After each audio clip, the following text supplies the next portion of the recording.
এই ভিডিওতে যে বীভৎস অলৌকিক ঘটনাগুলি দেখানো হয়েছে তার বিচারে এটি দুর্বল হৃদয়ের মানুষদের জন্য অত্যন্ত ভীতিকর। আমরা আশা করব আপনারা পুরোটা দেখে তবেই ভিডিওটি জাজ করবেন।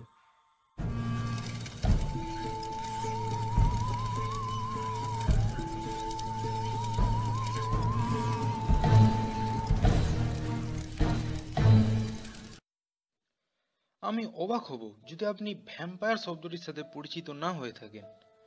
বহু বছর আগে থেকেই পুরাণে এই ভ্যাম্পায়ারের অস্তিত্ব উল্লেখযোগ্য স্থান অধিকার করে রয়েছে। কিন্তু এই ভ্যাম্পায়ারের অস্তিত্ব কি রয়েছে?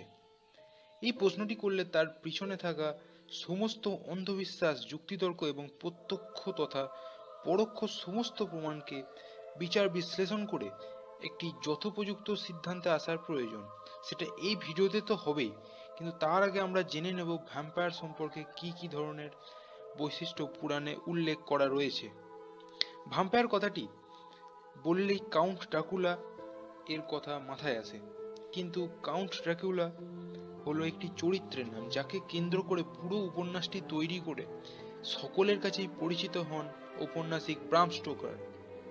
এছাড়াও অন্যান্য অনেক ঔপন্যাসিক ভ্যাম্পায়ারকে কেন্দ্র করে উপন্যাস রচনা করেছেন, যা পড়লে পাঠকের গায়ে কাঁটা দিয়ে ওঠে।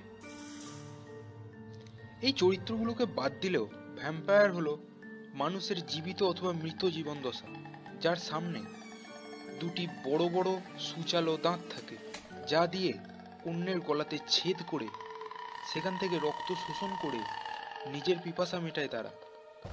আর এটা যদি তারা দিনের পর দিন করবার সুযোগ না পায়, তখন তাদের বিনাশ হয়। এরা শুধু রাত্রেই বের হতে পারে, দিনের বেলায় এরা বেরোতে পারে না, কারণ সূর্যের আলো এদের ত্বককে পুরোপুরি পুড়িয়ে ফেলে। অন্যদিকে এরা যাদের রক্ত পান করে তাদের শরীর দুর্বল হয়ে পড়ে, শরীরে রক্তাল্পতা সৃষ্টি হয় এবং মৃত্যু অবধারিত হয়। শুধু থেকে যায় গলায় দুটি দাঁতের দাগ। ঐতিহাসিক ব্রায়ান ফ্রস্ট বলেন, রক্তচোষা দৈত্য ও ভ্যাম্পায়ারের বিশ্বাস মানুষের অস্তিত্বের মতোই একটা পুরনো ব্যাপার। কিছু কিছু জায়গায় এমন বর্ণনাও রয়েছে যেখানে ভ্যাম্পায়ার বলতে রূপসী নারীকে বোঝায়, যাদের থাকে জন্তুর মতন দুটি বড় বড় দাঁত, আর এই দাঁত তখনই বের হয় যখন এর দরকার পড়ে।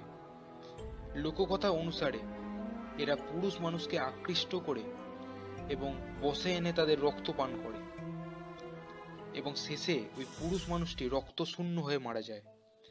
আপনি মেসোপটেমিয়া সভ্যতার নাম নিশ্চয়ই শুনেছেন। প্রায় 4000 বছর আগে মেসোপটেমিয়া সভ্যতায় ভ্যাম্পায়ারের বিশ্বাস প্রচলিত ছিল। ইহুদিদের পৌরাণিক কাহিনীতে লিলিথ নামে একটি চরিত্র রয়েছে। পৌরাণিক যুগের যতগুলি ডেমন বা সাক্ষাৎ শয়তানের নাম আপনি পাবেন, সমস্ত জীবের জন্ম হয়েছে ওই লিলিথের গর্ভ থেকেই। এই ভয়ঙ্কর চরিত্র লিলিথ রূপ পরিবর্তন বা রূপ বদল করার ক্ষমতার অধিকারী ছিল। সেও দিনের আলোয় বেরোতে অক্ষম ছিল, তাই সে রাত্রে বের হতো এক অপরূপা সুন্দরীর বেশ ধারণ করে, এবং একইভাবে পুরুষদের রক্ত পান করে রক্তের পিপাসা মেটাতো। অপরদিকে গ্রিসের উপকথায় ভ্যাম্পায়ারকে নিয়ে রয়েছে অন্য ধরনের কাহিনী।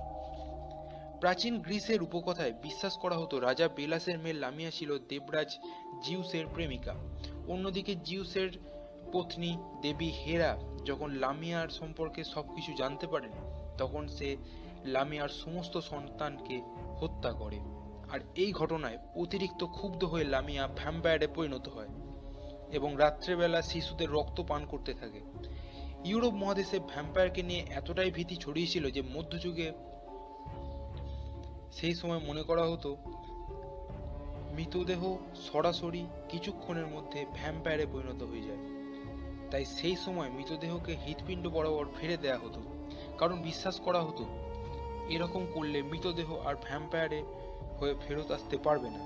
অর্থাৎ এখান থেকে অনুমান করাই যায় যে মধ্যযুগের ইউরোপে ভ্যাম্পায়ার কতটা প্রভাব বিস্তার করেছিল। এবার প্রশ্ন হচ্ছে যে ভ্যাম্পায়ার কি সত্যিই আছে?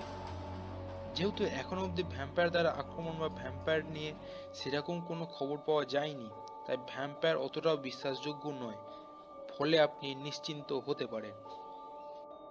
তবে ভারতের লোকবিশ্বাসে ভ্যাম্পায়ারের অস্তিত্ব রয়েছে। তবে বৈজ্ঞানিক ব্যাখ্যা দিতে বললে বলা যায়, ভ্যাম্পায়ার প্রজাতির বাদুড় আছে যাদের সামনে দুটি বড় বড় সূচালো দাঁত থাকে, যা দিয়ে তারা গরু, ছাগল সহ অন্যান্য পশু পাখি, এমনকি সুযোগ পেলে মানুষেরও গলায় দাঁত ফুটিয়ে রক্ত পান করে। আর এরাও রাত্রের অন্ধকারে বেরোতে পারে, দিনের আলোয় বেরোতে পারে না। আর এরা মধ্য ও দক্ষিণ আমেরিকার বন জঙ্গলে বসবাস করে। এ তো হলো পশুর কথা। তবে যেহেতু মানুষরূপী ভ্যাম্পায়ারের কথা বলা হচ্ছে, তাই এরপর যে তথ্যটি দিতে চলেছি তা শুনে আপনার শরীর হিম হয়ে যাবে। এই বিশেষ প্রজাতির ভ্যাম্পায়ার বাদুড়ের সাথে যদি মানুষের ক্রস করে জিন প্রযুক্তির সাহায্যে কোনো হাইব্রিড তৈরি করা যায়, আর সেই ব্রিডে একইভাবে মানুষ ও ভ্যাম্পায়ার বাদুড়ের স্বভাব পরিলক্ষিত হয়, তাহলে কি হবে, অর্থাৎ আমি কি বলতে চাইছি আপনি অলরেডি বুঝে গেছেন।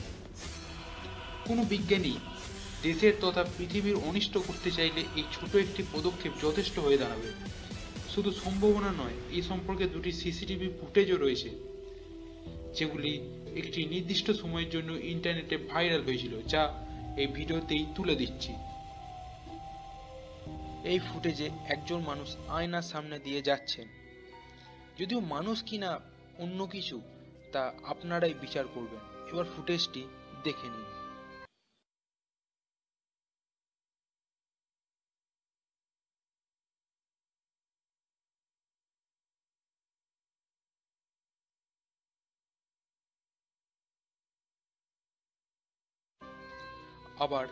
এবার দেখুন দ্বিতীয় ফুটেজটি। এখানে দুজন বন্ধু তাদের ক্যামেরা অন করে যাচ্ছিলেন। হঠাৎ তাদের ক্যামেরাতে এমন কিছু রেকর্ড হয়ে যায় যাতে তারা চমকে ওঠে। হয়তো এই ফুটেজে রক্ত চোষাকালীন কোনো ভ্যাম্পায়ারকে রেকর্ড করা হয়েছে। এবার ফুটেজটি দেখে নিন।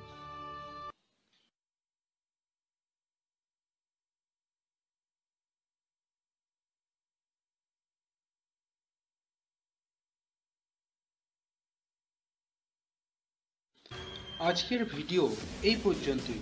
দেখা হবে সামনের সপ্তাহে